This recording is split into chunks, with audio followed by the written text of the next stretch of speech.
to Ukraine. This will include lethal aid in the form of defensive weapons and non-lethal aid. Mr. Speaker, I'm sure the whole House will want to join me in congratulating Team GB's curling teams for winning gold and silver medals at the Winter Olympics. And Mr. Speaker, I know that members across the House will want to offer condolences to the family and friends of our former colleague, Sir Richard Shepherd, who sadly died earlier this week. He served as the MP for Aldridge Brownhills for 36 years. Mr. Speaker, this morning I had meetings with ministerial colleagues and others. In addition to my duties in this House, I shall have further such meetings later today. David Johnson. Thank you, Mr. Speaker. By 2027, Didcot in my constituency will be 42% larger than it was a decade earlier. Wantage and Grove will be 59% larger. There are thousands more houses going in Wallingford, Farringdon and all the villages I represent, and not a single new GP surgery. Does my right honourable friend agree that where we build new houses, we have to build new infrastructure so that people can still access the services they need to?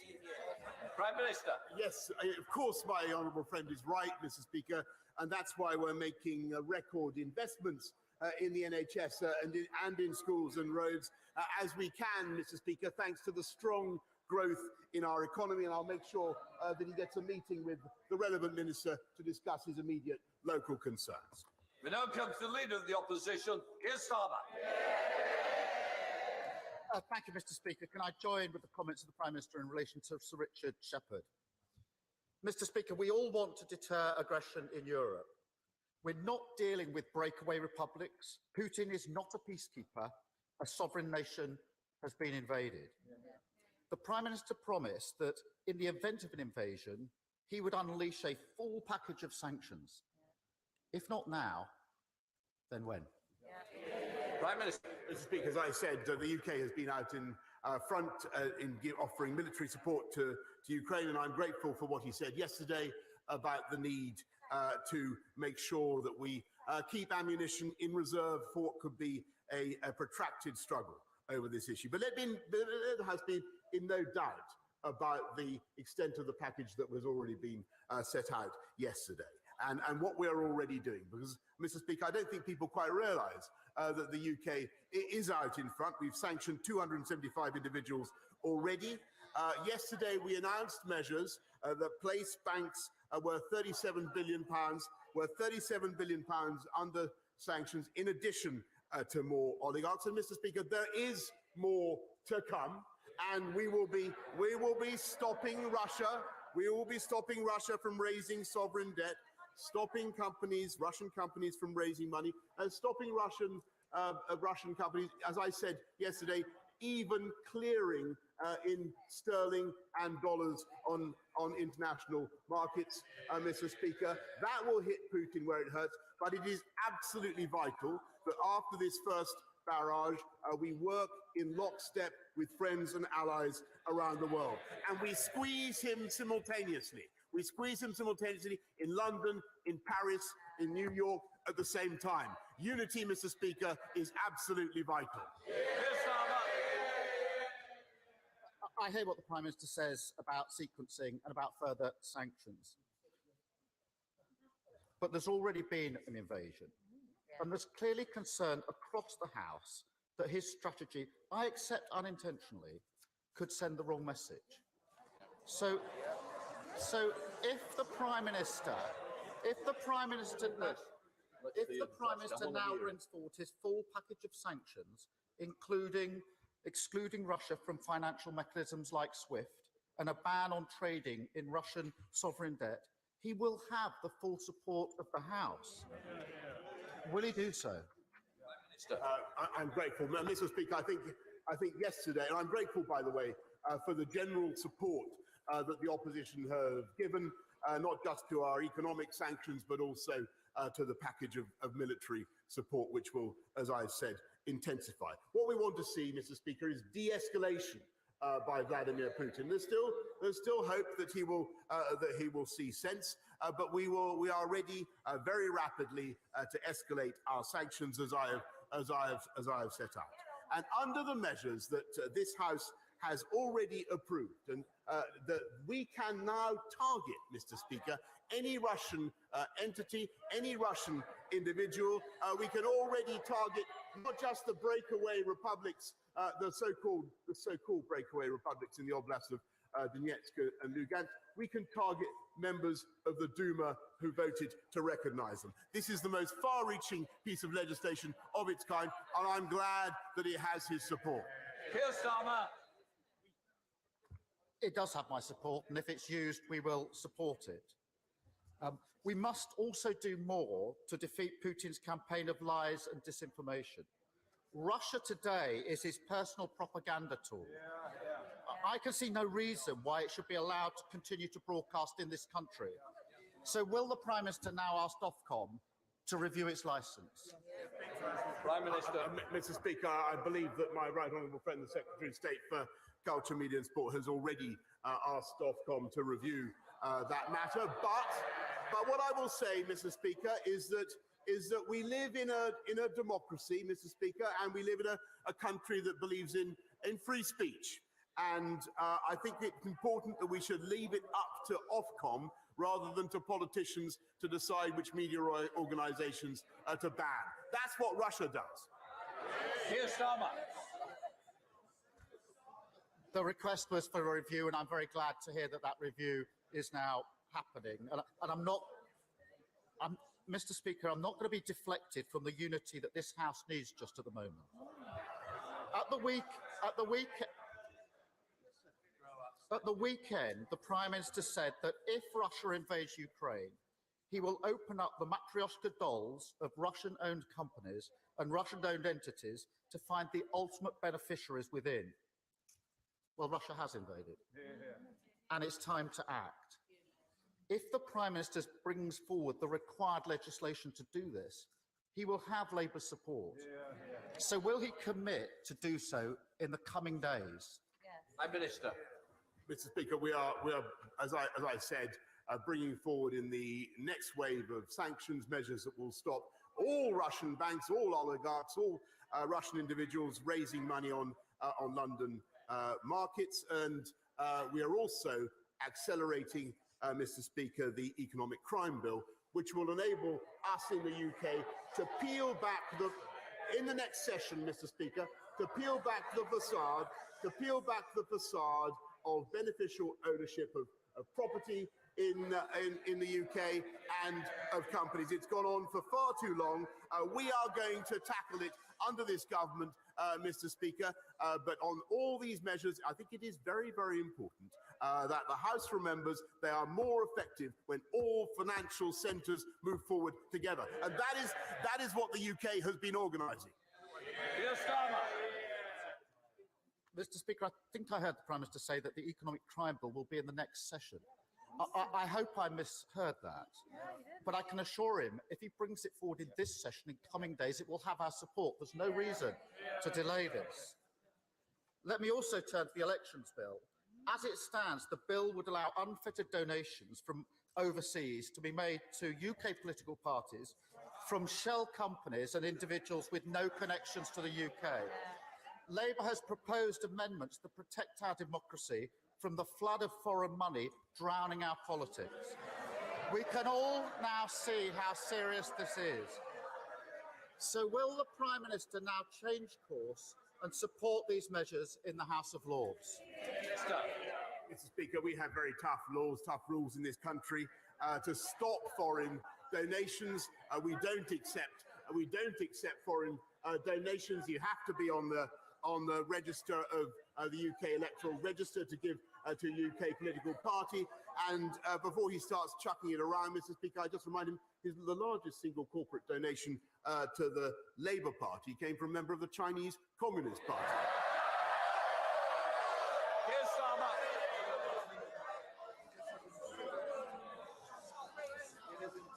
No, Mr. Speaker. At this moment, as the House agreed yesterday, we have to stand united. And I'm not going to be deflected from that. I know the Prime Minister did not agree to change the elections bill. I think that's a mistake, and I ask him to take it away and look at it again, those amendments in the Lords. Putin has invaded a sovereign European nation. He is attacked because he fears openness and democracy, and because he knows that, given a choice, people will not choose to live under erratic, violent rule. He seeks division. We must stay united. He hopes for inaction, so we must take a stand. He believes that we're too corrupted to do the right thing, so we must prove him wrong. And I believe that we can. So will the Prime Minister work across the House to ensure that this is the end of the era of oligarch impunity by saying that this House and this country will no longer be homes for their loot? Prime Minister. Mr. Speaker, I don't think any government could conceivably be doing more to root out corrupt Russian money, and that is what we are going to do. And I think we can be proud of what we've already done and of the measures that we have set up. Mr. Speaker, I'm genuinely grateful for the tone of his last question and for the support he has given. And he is right that it is absolutely vital that we in the UK should stand united. And people around the world can see that the UK was the first to call out what President Putin was doing in Ukraine. We've been instrumental in bringing the world together, the Western world together, in lockstep to deal with the problem, to bring together the economic package of sanctions that I have set out.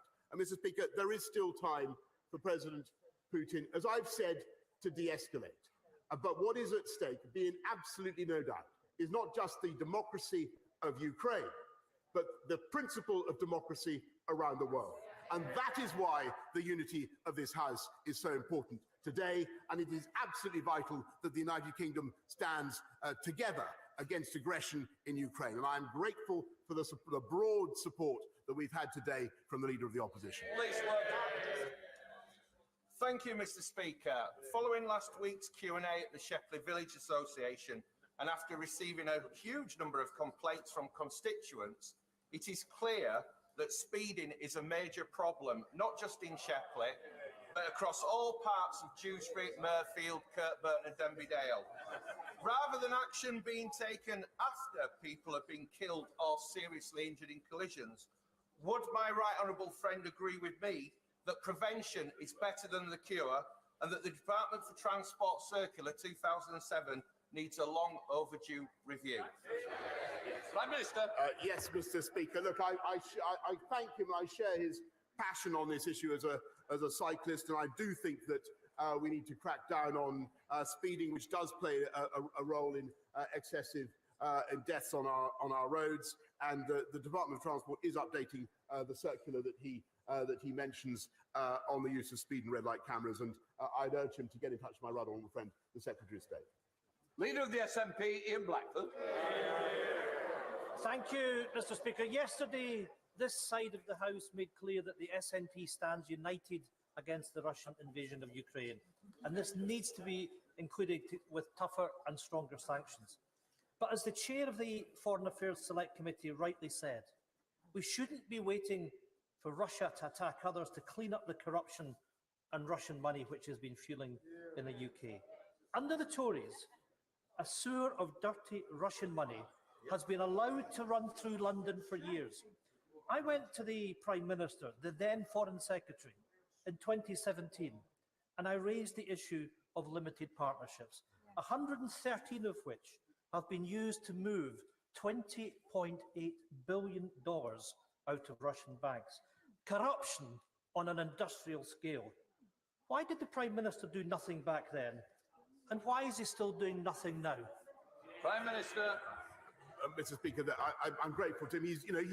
I think that he was right to come to me then, and I've always enjoyed talking to him, as I've told him many times. I think he's right on the issue. We do need to stop corrupt Russian money in London and every other financial capital. That's why we've already taken the steps that we have taken, but we are going much further to uncloak the true owners of Russian companies and Russian properties in this country, and high time, Mr. Speaker. No country is doing more than the UK to tackle this issue. In Blackford. Mr. Speaker, that meeting was 5 years ago, and I offered to work with the Prime Minister 5 years ago, and nothing has happened.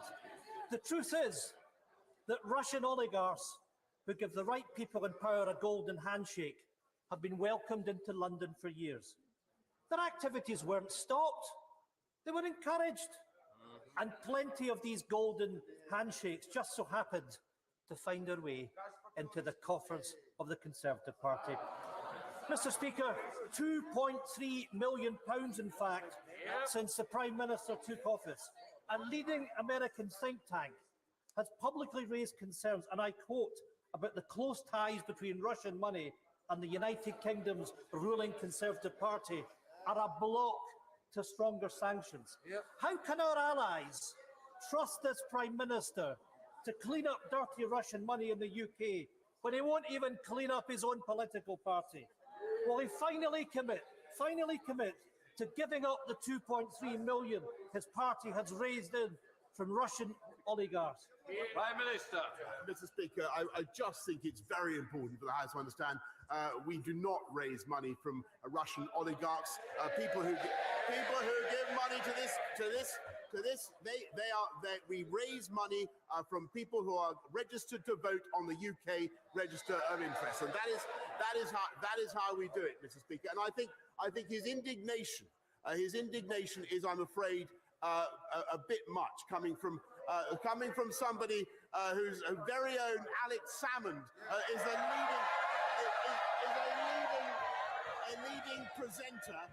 leading presenter on, as far as I know, on Russia Today, which the leader of the opposition has just called on this country to ban. Sir Bill Wiggins. The River Wye, pollution, flooding, house building and the wider environment are all important to my right honourable friend. So will he meet me to discuss the future of the Environment Agency? Oh, Prime Minister. Well, I'm always happy to meet my honourable friend, and I congratulate him on his recent elevation. But, Mr. Speaker, I also must say that I think the Environment Agency faces many challenges and does an outstanding job of building flood defences. 314,000 homes are better protected than since 2015, and we continue to invest massively to help them. But I'm always happy to meet him. Thank you, Mr. Speaker. Yesterday, when I asked the Prime Minister about Russian meddling in UK elections, he looked very shifty before claiming he wasn't aware of any. Yet, when he was Foreign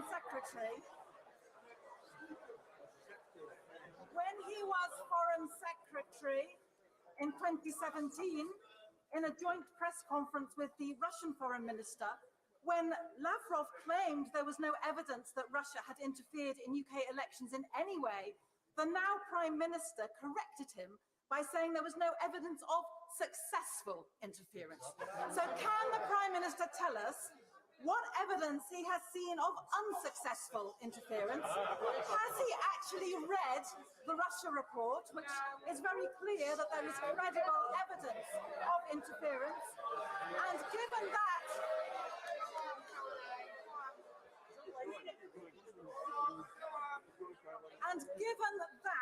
as his Defence Secretary said earlier this week, information is as powerful as any tank. Can he explain why he's turning a blind eye to allegations of Russian disruption and playing fast? Order.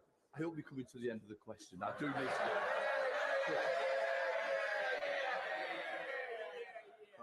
Speaker, I could be a lot faster if I wasn't being barracked by the side opposite. I think the challenge is that I do want to get the front benches moving quickly. We want to get speed into it, so I'm sure it's the end now.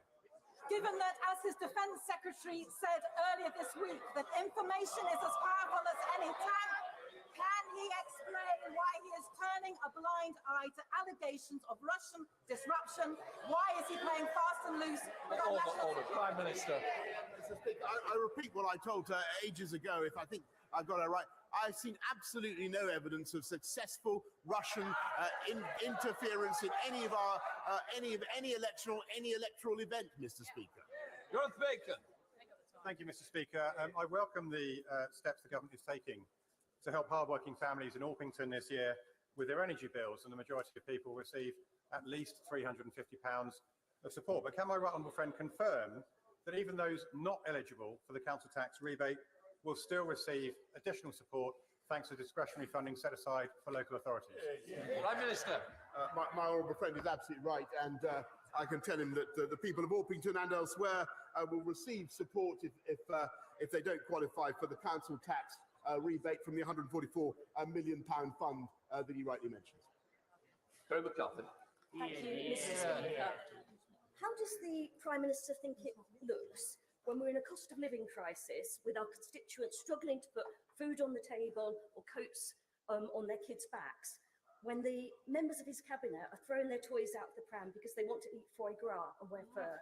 Prime Minister. Mr. Speaker, we are tackling the cost of living crisis, which is caused by a global inflation spike, with everything we can do. And I thank my right honourable friend, the Chancellor, in particular, for what he's doing to abate the costs of energy, lifting the living wage by the biggest ever amount, helping people on universal credit, Mr. Speaker. And the single best thing that we've done on the cost of living, Mr. Speaker, is making sure that we've got millions more people into work, 430,000 more in employment now than there were before the pandemic began. That's how we're tackling the cost of living, Mr. Speaker, and we'll get on with it. Second Batty. Thank you, Mr. Speaker. Last month, I held a careers fair at the Woodlands campus of Solihull College. We trained apprentices for the automotive, construction and aviation industry. These apprentices are talented and hardworking, and this is why Flybe has chosen Birmingham Airport in my constituency as their national headquarters. Will the Prime Minister take up my invitation to visit Solihull College and meet these wonderful apprentices, and then also visit Birmingham Airport to see how the aviation industry is recovering from the pandemic? Mr. Speaker, I'm only too thrilled to visit my honourable friend in Meriden at any time. Imran Hussain. Mr. Speaker, the member for Sherwood is currently under investigation for Islamophobia following accusations he told a fellow MP that her being a Muslim was making colleagues uncomfortable. How did the government punish this behaviour? With a promotion that puts the accused member in charge of the complaints procedure. And of course, Mr. Speaker, we all know that the Prime Minister himself is no stranger to derogatory remarks about Muslim women. So let me ask the Prime Minister. This is not the appropriate place to be raising this. We now go to Nikki Aitken. Thank you, Mr. Speaker. I have just come from a meeting with the London Pedicabs Operators Association, Transport for London, Department of Transport, where sadly the honourable member for Christchurch confirmed that on Friday he will be objecting once again to my Pedicabs London bill, which means it will fall. Does my right honourable friend agree with me that it is time that we legislated for pedicabs to make sure that they are safe for women and girls to use, that we rid ourselves of the dodgy fares and that the noise that they create is, will he work with me to legislate and regulate pedicabs once and for all? Mr. Speaker, when I was Mayor of London, I always yearned to be in a position to put this through Parliament, and now I am.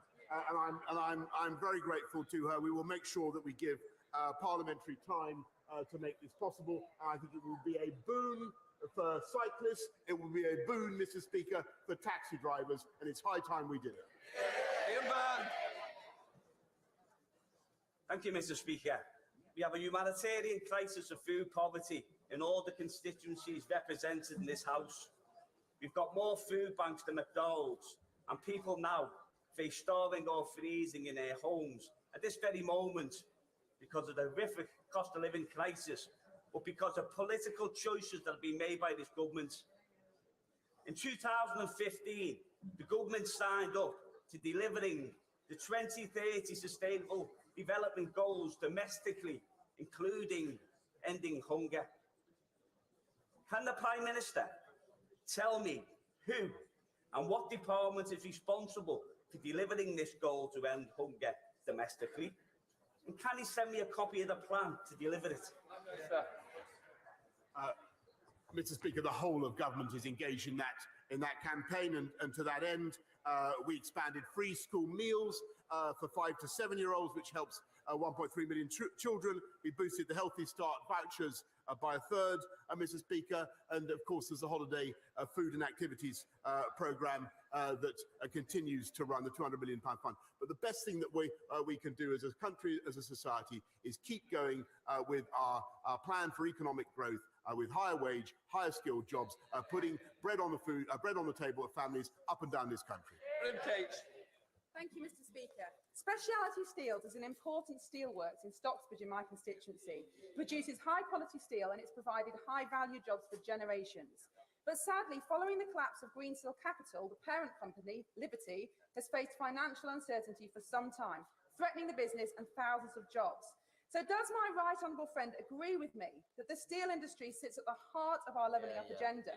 And will he commit to looking at all options to support the business through this period of uncertainty, as the government has done so effectively for Forge Masters and British Steel?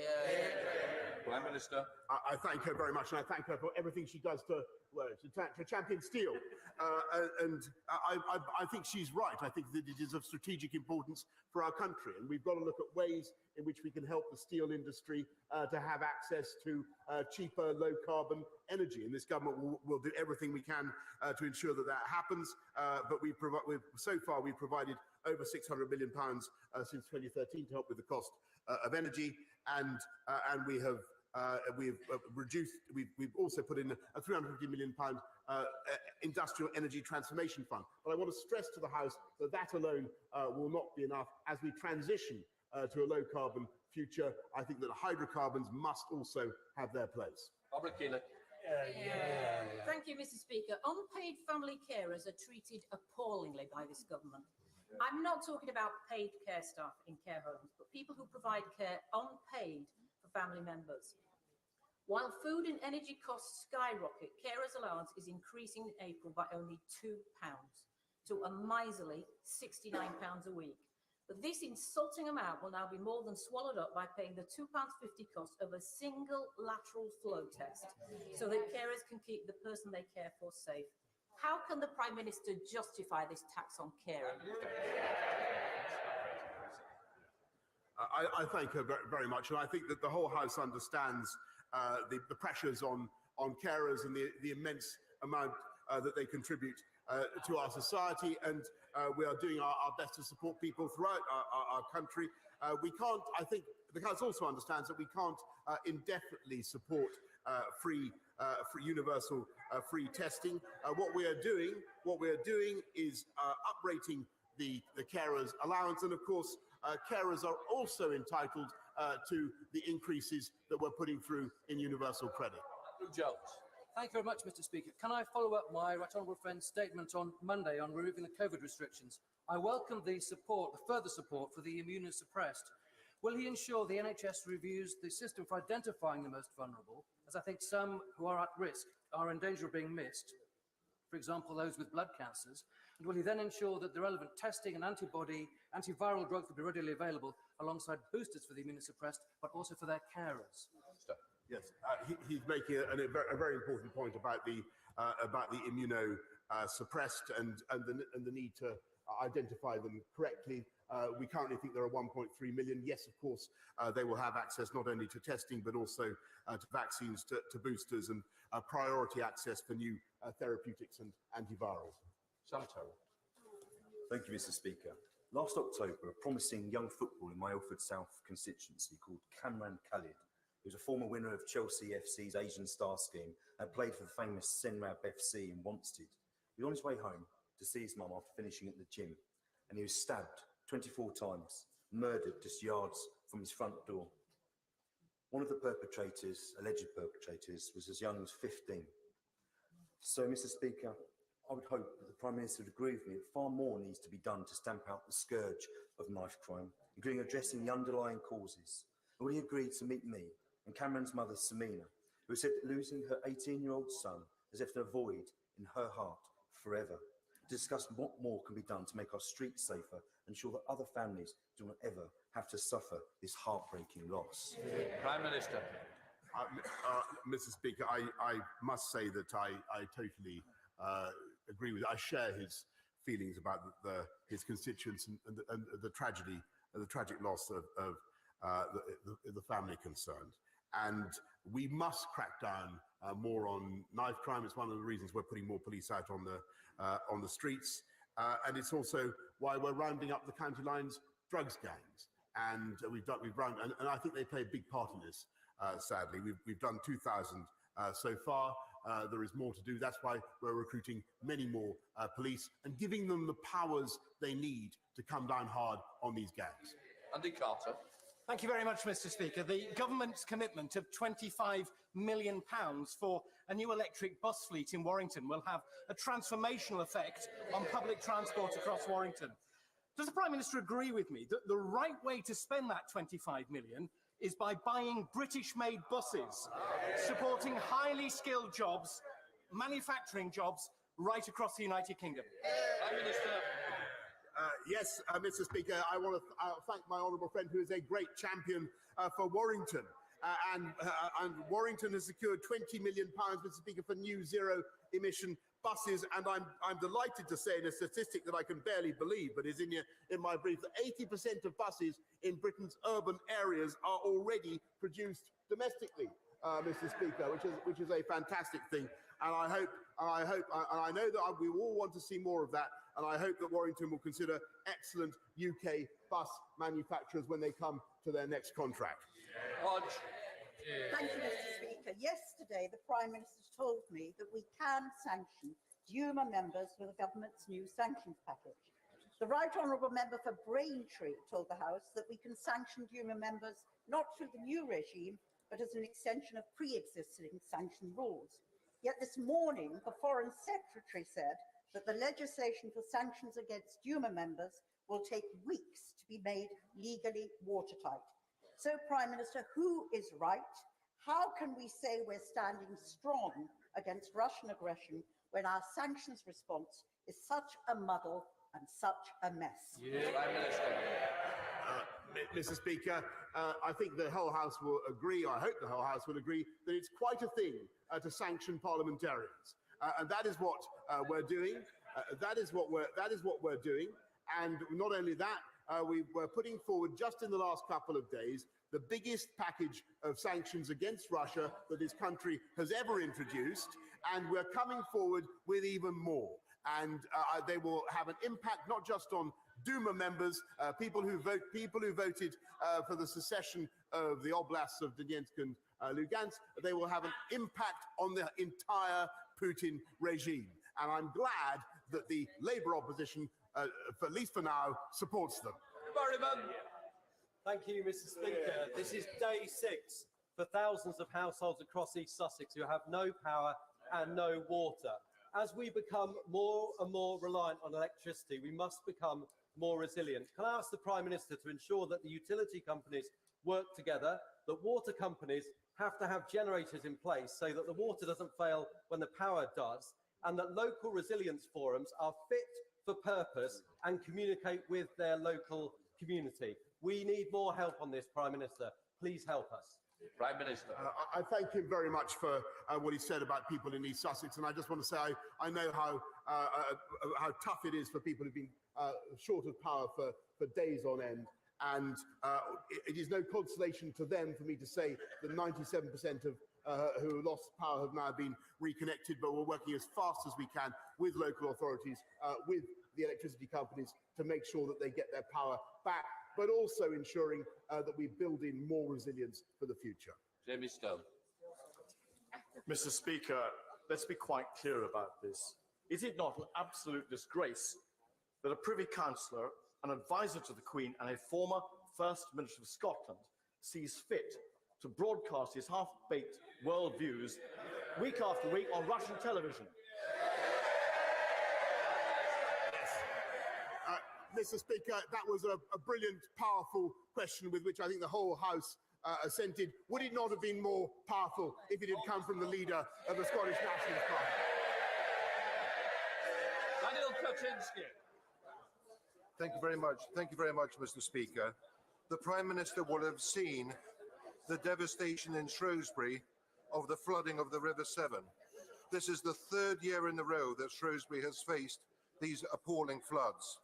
I chair the caucus of 44 Conservative MPs who have the River Severn, Britain's longest river, flowing through their constituencies.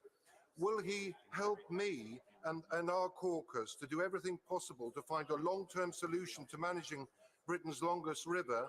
And in the meantime, we have put forward 4 opportunities for flood defences in Shrewsbury to DEFRA. Would he please take an interest in these? Because Shrewsbury cannot afford a 4th year in a row of flooding. Prime Minister.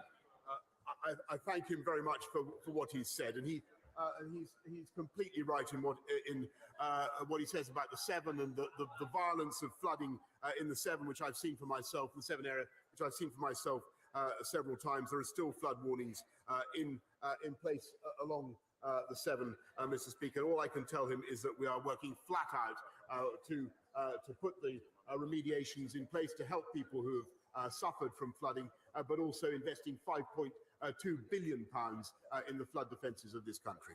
David. The leader in this morning's Times is a scathing criticism of the government's limited sanctions against Russia.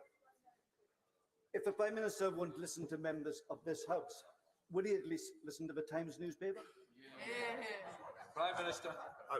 Mr. Speaker, I have the utmost respect for the media, and of course I study as much as I possibly can. But I have to say, I think that the package that the UK has put forward has been leading the world, and there is more to come. And Mr. Speaker, I hear somebody on the opposite benches say that this is so far weak. It's not. It's strong. And it's going to be very strong. Something that will be strong, Mr. Speaker, would be to take the whip away from the 14 members of the Labour Party who say that the aggressor in Ukraine is NATO. That would be a strong thing to do. That's the end of Prime Minister's questions. Point of order, Bridget Phillipson.